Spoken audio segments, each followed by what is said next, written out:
Baik, di sini saya akan menjelaskan tentang prinsip, tujuan, dan fungsi penilaian. Yang pertama yaitu prinsip-prinsip penilaian. Menurut Jihad tahun 2008, halaman 63, sistem penilaian dalam pembelajaran baik pada penilaian berkelanjutan maupun penilaian akhir hendaknya dikembangkan berdasarkan sejumlah prinsip sebagai berikut. Yang pertama, yaitu menyeluruh. Penguasaan kompetensi atau kemampuan dalam mata pelajaran hendaknya menyeluruh, baik menyangkut standar kompetensi, kemampuan dasar serta keseluruhan indikator ketercapaian, baik menyangkut pengetahuan, sikap, perilaku, dan nilai, serta keterampilan maupun menyangkut evaluasi proses dan hasil belajar. Yang kedua yaitu berkelanjutan. Penilaian dilakukan secara berkelanjutan. Guru mendapatkan gambaran yang utuh mengenai perkembangan hasil belajar peserta didik sebagai dampak langsung maupun dampak tidak langsung dari proses pembelajaran. Yang ketiga yaitu berorientasi pada indikator ketercapaian. Sistem penilaian dalam pembelajaran harus mengacu pada indikator ketercapaian yang sudah ditetapkan berdasarkan kemampuan dasar atau kemampuan minimal dan standar kompetensinya. Dan yang terakhir yaitu sesuai dengan pengalaman belajar. Sistem penilaian dalam pembelajaran harus disesuaikan dengan pengalaman belajarnya. Yang kedua yaitu selanjutnya adalah tujuan penilaian. Dalam pedoman penilaian Depdikbud tahun 1994, tujuan penilaian adalah untuk mengetahui kemajuan belajar peserta didik, untuk perbaikan dan peningkatan kegiatan belajar peserta didik, serta sekaligus memberi umpan balik bagi perbaikan pelaksanaan kegiatan belajar. Penilaian secara sistematis dan berkelanjutan untuk yang pertama yaitu menilai hasil belajar peserta didik di sekolah. Yang kedua, mempertanggungjawabkan penyelenggaraan pendidikan kepada masyarakat. Dan yang ketiga yaitu mengetahui mutu pendidikan di sekolah. Penilaian memiliki tujuan yang sangat penting dalam pembelajaran, diantaranya untuk grading, seleksi, mengetahui tingkat penguasaan kompetensi, bimbingan diagnosis, dan prediksi. Jadi, tujuan penilaian adalah untuk memberikan masukan informasi secara komprehensif tentang hasil belajar peserta didik, baik dilihat ketika saat kegiatan pembelajaran berlangsung maupun dilihat dari hasil akhirnya, dengan menggunakan berbagai cara penilaian sesuai dengan kompetensi yang diharapkan dapat dicapai peserta didik. Dan yang ketiga selanjutnya yaitu fungsi penilaian. Fungsi penilaian dibedakan menjadi dua, yakni fungsi hasil belajar dan fungsi evaluasi program pengajaran. Yang pertama kita bahas yaitu fungsi hasil belajar. Fungsi hasil belajar ini dibagi lagi menjadi beberapa fungsi. Yang pertama yaitu fungsi formatif. Fungsi formatif ini adalah penilaian yang dilaksanakan pada akhir program belajar mengajar untuk melihat tingkat keberhasilan proses belajar mengajar itu sendiri. Dengan demikian, penilaian formatif berorientasi kepada proses belajar mengajar. Fungsi yang kedua dari fungsi hasil belajar yaitu fungsi sumatif. Penilaian sumatif dilaksanakan pada akhir program pengajaran, misalnya pada akhir semester atau akhir tahun ajaran. Tujuannya adalah untuk melihat hasil yang dicapai oleh peserta didik, yakni seberapa jauh tujuan-tujuan kurikuler dikuasai oleh peserta didik. Yang ketiga yaitu fungsi diagnostik. Penilaian untuk mengungkapkan kesulitan-kesulitan atau kelemahan-kelemahan peserta didik serta faktor penyebabnya. Selanjutnya yang keempat yaitu fungsi selektif. Penilaian dapat dipakai untuk menyeleksi masukan atau input dan disesuaikan dengan ruangan, tempat duduk, atau fasilitas lain yang tersedia. Penilaian yang bertujuan untuk keperluan seleksi, misalnya ujian saringan, masuk ke lomba pendidikan tertentu. Selanjutnya yaitu yang terakhir adalah fungsi motivasi. Penilaian dipakai untuk memotivasi peserta didik untuk belajar menjadi lebih tinggi, terutama bagi peserta didik yang ingin menunjukkan kemampuannya. Dan tadi yang kedua yaitu fungsi evaluasi pengajaran. Fungsi evaluasi pengajaran ini juga dibagi lagi menjadi 3, yaitu yang pertama laporan untuk orang tua dan peserta didik. Yang kedua laporan untuk sekolah. Laporan untuk sekolah ini dibagi lagi menjadi 4, mengadakan remedial, mengadakan pengayaan, perbaikan pembelajaran yang dilakukan oleh guru, dan penilaian kinerja guru oleh kepala sekolah. Dan yang terakhir yaitu laporan untuk masyarakat.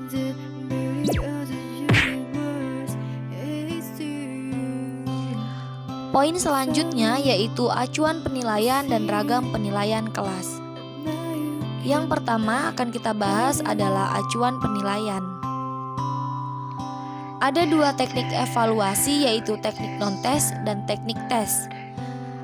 Untuk teknik non-tes contohnya yang tergolong dalam teknik non-tes adalah wawancara atau pengamatan. Untuk teknik tes, jika ditinjau dari segi kegunaan untuk mengukur siswa, maka tes dibedakan atas 5 macam. Yang pertama yaitu tes diagnostik. Tes diagnostik adalah tes yang digunakan untuk mengetahui kelemahan-kelemahan siswa, sehingga berdasarkan kelemahan-kelemahan dapat dilakukan pemberian perlakuan yang tepat. Tes yang kedua yaitu tes formatif.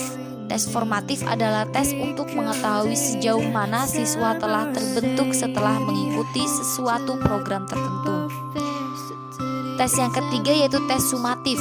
Tes sumatif adalah suatu tes yang dilaksanakan setelah berakhirnya pemberian sekelompok program atau sebuah program yang lebih besar dalam pengalaman di sekolah dapat disamakan dengan ulangan umum yang dilaksanakan pada setiap catur bulan atau akhir semester. Yang keempat yaitu tes uraian. Secara umum, tes uraian ini adalah pertanyaan yang menuntut siswa menjawabnya dalam bentuk menguraikan, menjelaskan, mendiskusikan, membandingkan, memberikan alasan, dan bentuk lain yang sejenis sesuai dengan tuntutan pertanyaan dengan menggunakan kata-kata dan bahasa sendiri. Dengan demikian, dalam tes ini dituntut kemampuan siswa dalam hal mengekspresikan gagasan melalui bahasa tulisan. Disinilah kekuatan atau kelebihan tes esai dari alat penilaian lainnya.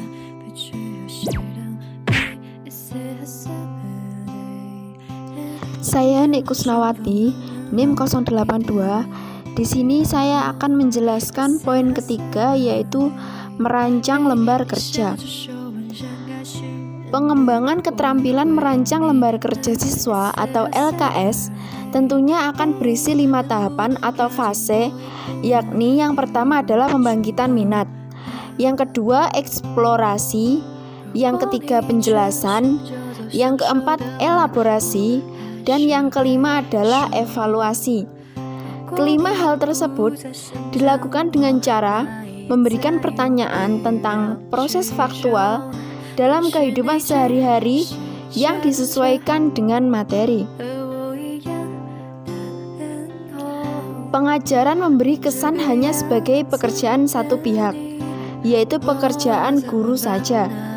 Guru berceramah, sedangkan siswa hanya sebagai pendengar, sehingga interaksi antara guru dengan siswa dalam proses pengajaran masih belum maksimal. Pembelajaran yang baik harus ada interaksi antara guru dan siswa.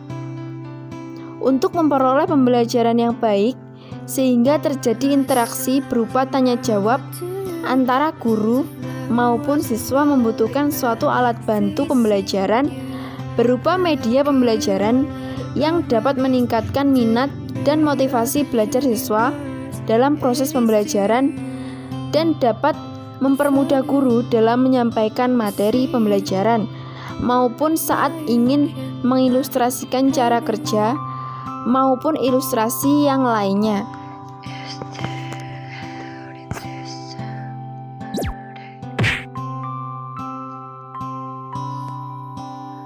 Sari Puspitasari NIM 061. Di sini saya akan menjelaskan materi yang selanjutnya, yaitu tentang buku penghubung pendidikan. Orang tua merupakan komponen pendukung keberhasilan program pembelajaran, sehingga tidak dapat diabaikan keberadaannya. Pengoptimalisasian orang tua sebagai sumber belajar akan menentukan kelancaran program pembelajaran di sekolah.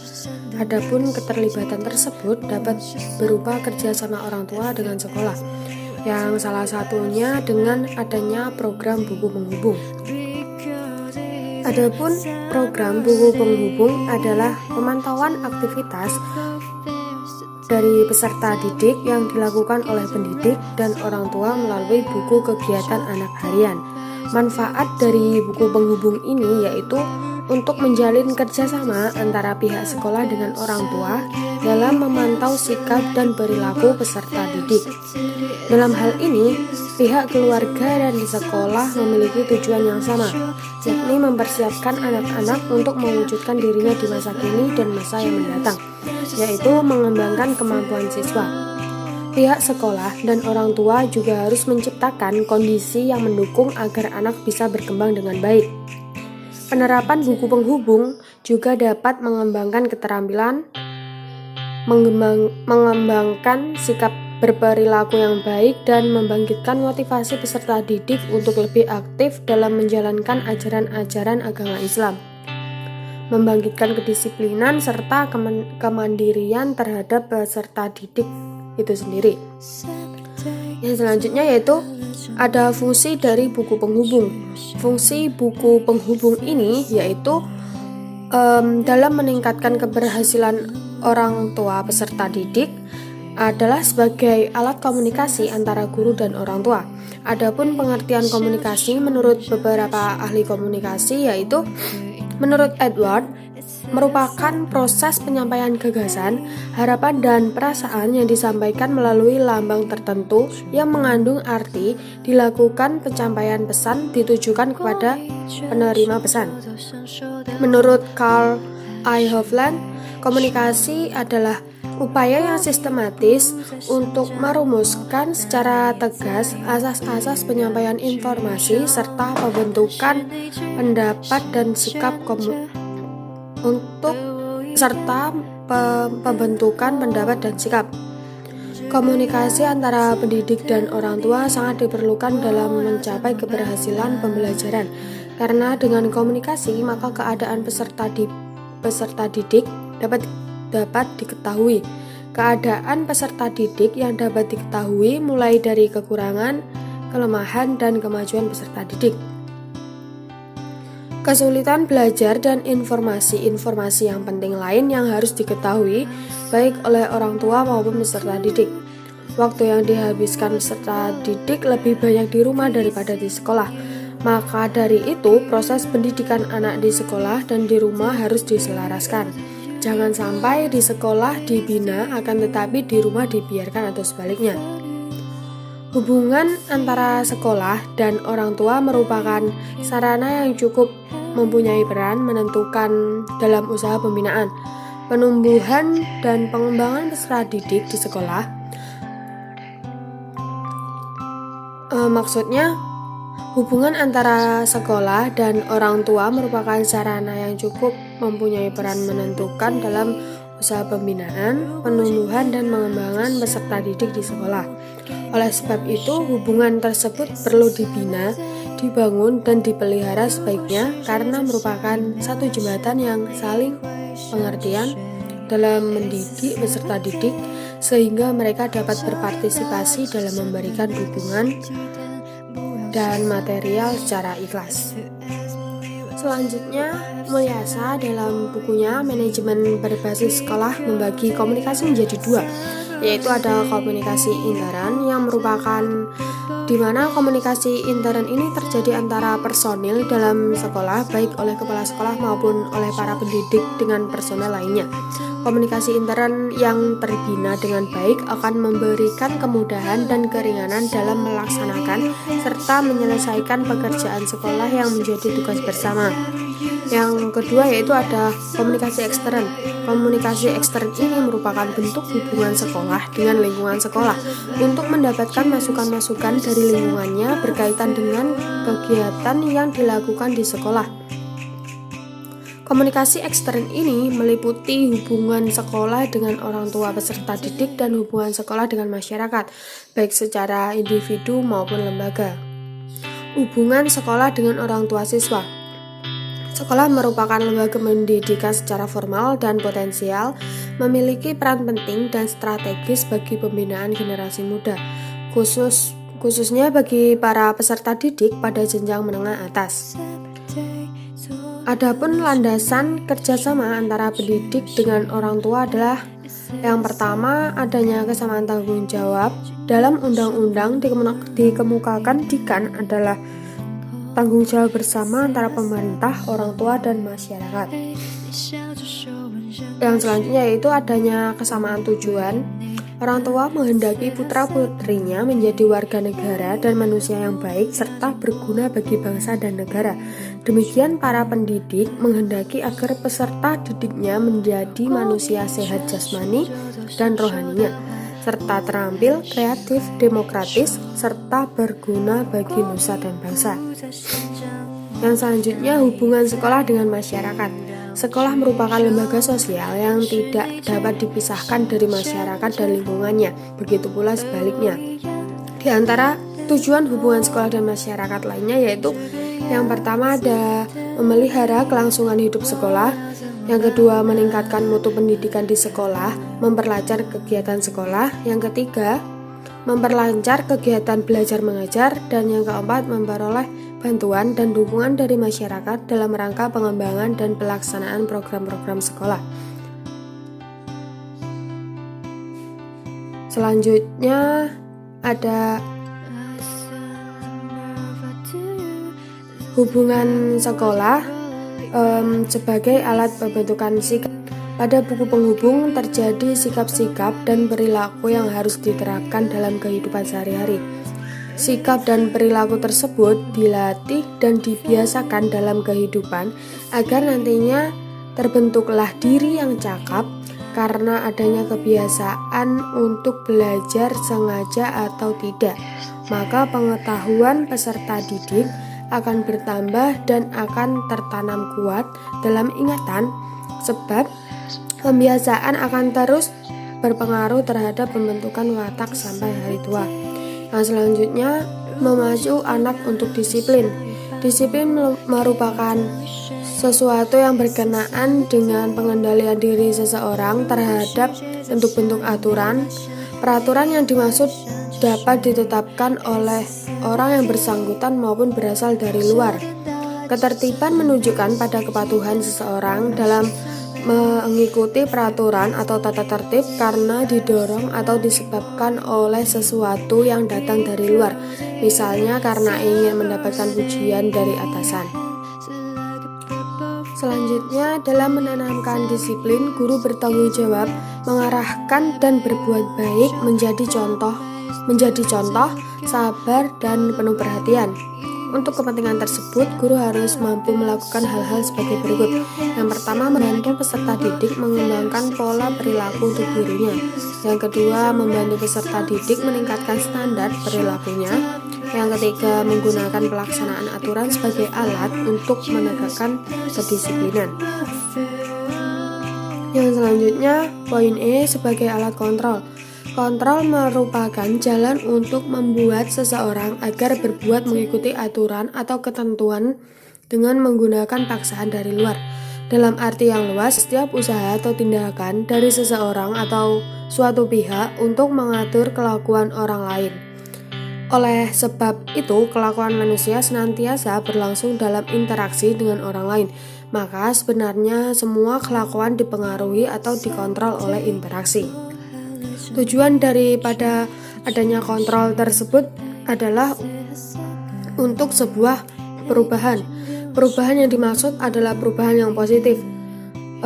Bagi anak dapat diupayakan di sekolah dan di lingkungan keluarga dengan cara yang pertama melatih, yang kedua membiasakan, yang ketiga perlu adanya kontrol dari orang tua untuk mengembangkannya atau bimbingan. Yang selanjutnya yaitu keuntungan-keuntungan dari adanya penerapan buku penghubung. Dengan adanya buku penghubung bisa memberikan dampak positif atau keuntungan bagi sekolah, orang tua, dan siswa.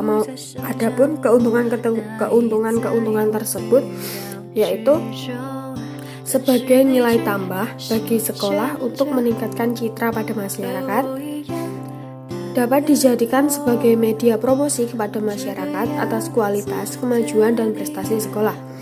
Yang selanjutnya, mempercepat untuk mengetahui perkembangan akademik anak untuk dapat memberikan tindakan yang arif dan bijaksana. Selanjutnya, salah satu tolak ukur memilih sekolah yang berkualitas untuk putra-putrinya.